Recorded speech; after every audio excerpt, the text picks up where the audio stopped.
পঞ্চম ও অষ্টম শ্রেণীতে ফিরছে পাশফেল প্রথা। তবে শুধুমাত্র পঞ্চম ও অষ্টম শ্রেণীতে পাশফেল চালুর ঘোষণার প্রতিবাদে আজ অল ইন্ডিয়া সেভ এডুকেশন কমিটির হলদিবাড়ি ব্লক কমিটির পক্ষ থেকে বিদ্যাসাগর মূর্তির পাদদেশে বিক্ষোভ দেখানো হয়।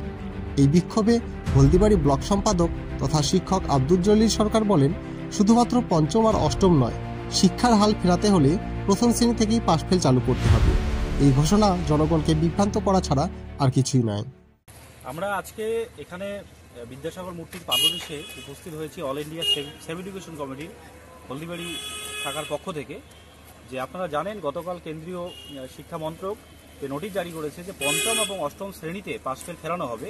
কিন্তু আমরা all India save education committee দীর্ঘদিন ধরে আন্দোলন করছি যে শিক্ষার মানোন্নয়নের জন্য প্রথম শ্রেণী থেকেই পাশফেল চালু করা দরকার।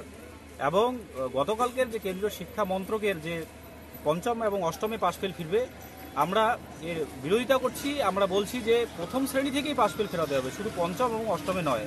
আমাদের আজকে ট্রাফিক মোড়ে পথসভা করার কথা ছিল, কিন্তু আমরা আমাদের একজন প্রশাসনের সঙ্গে যখন যোগাযোগ করে পুলিশের সঙ্গে, তারা জানায় যে তারা মাইকের জন্য পারমিশন দেবে না।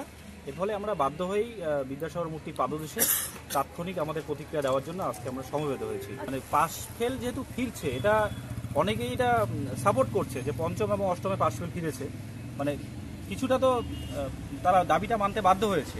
কিন্তু আমরা আরও একটু সংযোজন করে বলতে চাই যে প্রথম শ্রেণী থেকেই পাশফেল ফেরাতে হবে, শুধুমাত্র পঞ্চম এবং অষ্টমে নয়।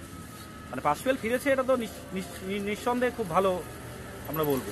আপনারা দেখছেন নর্থ বেঙ্গল সমাচার, উত্তরের বার্তা, সত্যের পথে।